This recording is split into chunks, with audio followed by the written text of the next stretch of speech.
నీ ఎవ్వ ఇప్పుడేమంటారు వే సప్పుడు చెత్తలేరు వా నిన్ను ఎవరేమన్నారు విరాటో ఇంకెవరే నా ముద్దుల హేటర్సు నీ ఎవ్వ ఎన్ని మాటలన్నారు ఓపెనింగ్ చేయడం అంటే ఐపీఎల్ లో చేసినంత ఈజీ కాదన్నారు అసలు గీ స్లో పిచ్చల మీద పనికే రాడన్నారు ఇప్పుడేమంటారు వే ఎహెగ్గా దేర్దిమ్మగాళ్ళకి ఏం తెలుసనే అంతా హాఫ్ టికెట్ గాలెత్తి లైట్ తీసుకో నీ ఎవ్వ మొత్తం 7 మ్యాచ్ల్లో చూపిన స్కోర్ ని ఒకే మ్యాచ్ లో సప్పరిచినావు ఇయాలగా ట్రోల్స్ చేసే నాయన్లో కూడా బల్బు వెలిగింటెత్తి గది సరే గాని రోహిత్ నువ్వు గాన దబ్బును అవుట్ కాకొనింటే కథ మొత్తం వేరే ఉంటుండనే ఫస్ట్ ఓవర్లనే 3 4లు చూపి మంచి ఊపి మీద ఉండింటి ఆయనతో నీ పుల్ల వీక్తేనే జర గుల్లించుకుంటూ ఆడాల్సి వచ్చింది లేకుంటేనా నీ ఎవ్వ 30కే 3 పుల్లలు పడే తల్లకల్లా మ్యాచ్లకు ఒత్తింతి అనుకుంటే గీ విరాట్ అన్నొకడు మా పాలిట మిట్ట మీద మిండగాన్లక తగులుకున్నాడు మళ్ళేమనుకున్నావు తమ్ముడు ఓ రేంజ్ తర్వాత మన తన మాటలు ఉండవు కోతలే కథ మొత్తం వేరే ఉంటది నీ ఎవ్వ 27 బాళ్లకు కొట్టాల్సింది ఉత్త 27 ఓ పక్క 50 జోపి క్లాసన్ బాబాయ్ మంచి ఊపు మీద ఉన్నాడు ఇంకో పక్క మిల్లర్ గాడు ఉన్నాడు చేతిలో ఇంకా 6 పుల్లలుండే గసు వంటి స్టేజ్ నుంచి మ్యాచ్ ఇంత ఘోరంగా బిస్కెట్ అవుతుందని బొత్తి కనుకలేవే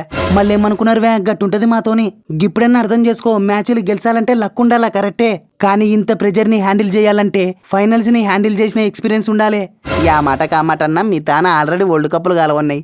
లేక ఫైనల్ కు వచ్చినాం కదనే ఈ తూరి మాకు ఛాన్స్ ఇచ్చింటే ఏమైతుండేనే అరే కప్పుకి మీరు డిజర్వే తమ్ముడు ఆశపడి అడగడం తప్పులేదు కానీ గడ 150 కోట్ల మందికి మాటిచ్చొచ్చిన తమ్ముడు sorry way better luck next time Rohit అన్న 16 బాలకి 27 జప్పరిచ్చిన అందరుగా విరాట్ అన్ననే మెచ్చుకుంటున్నారేందే నన్ను జర గుర్తించరే ఇన్ని దినాలు ఛాన్స్ ఇచ్చినందుకు ఫైనల్లో న్యాయం చేసినావు తీ తమ్ముడు అరే యా మాట కామాట చూడే రోహిత్ మన క్లాస్ అని చేసిన ఒంటరి పోరాటం అయితే నెక్స్ట్ లెవెల్ చూడే నీ ఎవ్వ జరసేపు భయపెట్టి చంపినాడు నేను భయపెడితే మీరు భయపెట్టాలా గాని గిట్ట మొత్తానికే బాధ పెడతారనే ఓసిని నువ్వు భయానికే భయం పుట్టించే టైప్ కదవే కూకటిపల్లిలో టాక్ నడుస్తాంది ఇంత దానికే భయపడితే ఎట్టనే రోహిత్ మ్యాచ్ 1 సైడ్ గా బిస్కెట్ అయినా బాధ ఉండేది కాదు గాని నీ ఎవ్వ 1 సైడ్ గా గెలుస్తామన్న టైంలో బిస్కెట్ అయింది చూడు గాడ బాధ అవుతాందివే నీ యాల్దిగా ఒక్క బాల్ ముట్టి పర్ఫార్మెన్స్ నీకు నచ్చినట్టయితే ఓ 150తో రీఛార్జ్ చేయి బ్యాలెన్స్ అయిపోయింది ఫోటోలు స్టేటస్ లో పెట్టుకుంటా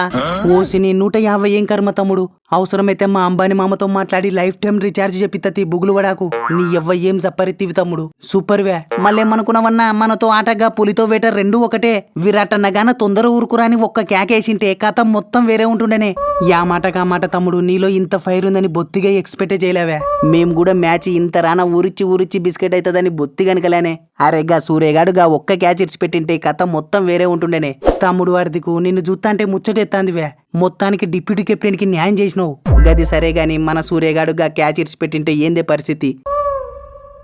ఓసిని గీడుండేది ఎవరనుకున్నారు వే బ్యాటింగ్ లో పర్ఫార్మెన్స్ లేనప్పుడు గిట్ల ఫీల్డింగ్ లో గిట్ట తొండి చేసి పడేస్తావు గంతే కదా నీ ఎవ్వకి ఇండియా వాళ్ళు జెంటిల్మెన్స్ అనుకున్నావే ఇంత రాన తొండి చేస్తారని బొత్తి గనకలే వా ఏందే బువ్వమ్మన్నా తొండి అంటున్నావు నీ ఎవ్వ దాని స్పెల్లింగే రాదే నాకు వా ఓ తూరికిది చూడు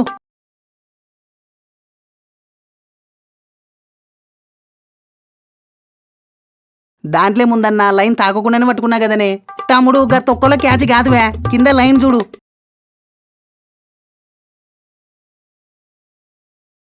బాగా కాలుతో జరుపుకున్నావు కదా ఓ పని చేయాల్సిందివే కన్యగా లైన్ లేకుండా లేపేయాల్సింది పీడ పోతుండే వా అమ్మ తోడన్నా గది నాకు బొత్తిగా తెలియదే ఓ అమ్మన్నా నీ కెప్టెన్సీలో కప్పు రాలే అని నాకు రాకుండా చేతివి కదనే నీ టిప్స్ పుణ్యమాని ఉత్త చేతులతో ఊరికి రావాల్సి వచ్చింది ఇప్పుడు హ్యాపీనా అన్న ఊరే తమ్ముడు ఇన్ని దినాలు నాతో తిరిగి గిదంట్రా మీరు నన్ను అర్థం చేసుకున్నది నేను ముందే చెప్పిన ఫస్ట్ విరాట్ ఇవాళ 50 జోపాలని రగిలిపోతున్నాడు చూడు జరభద్రం విరాట్కి స్లో బౌన్సర్లు గ్యాప్ ఇచ్చి వాడేయాల చూడరి anyhow better luck next time తమ్ముడు థ్యాంక్స్ ఎబ్బు అమ్మ అరే మేము కప్పు గెలిచినామంటే దాంట్లో నీ పాత్ర కూడా చాలా ఉందే నీ టిప్స్ తో వాని యాలను మొత్తం కన్ఫ్యూజ్ చేసి పడేసినావు థ్యాంక్ యూ సో మచ్ ఓసేనే థ్యాంక్స్ చెప్తే ఏమొత్తదే ఓ 16 నూర్లు ఫోన్ పే నన్న చెయ్యి గిడ టిప్స్ రాసుకనికి పెన్నులు అయిపోయినాయి డిమార్ట్కి పోయన్న కొనుక్కుంటా ఆయన నువ్వేందో రోహిత్ అన్న పుసుకున్న గట్ట రిటైర్మెంట్ ఇచ్చి బరువల్ల నెత్తిన వాడేసిపోతివి నాకు యాడనో కొడతాంది చూడే నువ్వు మన విరాట్ అన్న యాదో పెద్ద ప్లానే చేసినట్టున్నారు ఏహే మన రోకో అన్నలు పిల్లలకు అవకాశాలు ఇవ్వాలని డిసైడ్ అయినారువే గందుకే రిటైర్మెంట్ ఇచ్చిర్రు బైదివే గుర్తు పెట్టుకోవే జస్ట్ T20లకు మాత్రమే ఇంకా ఏమిట్లో ఏం కాలేవే అసలు కథ ఇప్పుడే మొదలైంది ఫ్రెండ్స్ నో వర్డ్స్ రోహిత్ అన్నకు విరాట్ అన్నకు ఇది మంచి farewell friends next year champions trophy test championship final ఉన్నాయి దాంట్లో కూడా ఓ సూపు చూస్తే సరే 2027 వన్డే వరల్డ్ కప్ లో ఖచ్చితంగా ఆడే తీరుతారు మీరేమనుకుంటున్నారో ఖచ్చితంగా కామెంట్స్ చేయండి ఫ్రెండ్స్ చూద్దాం ఎవరు ఎంత క్రేజీగా కామెంట్స్ చేస్తారో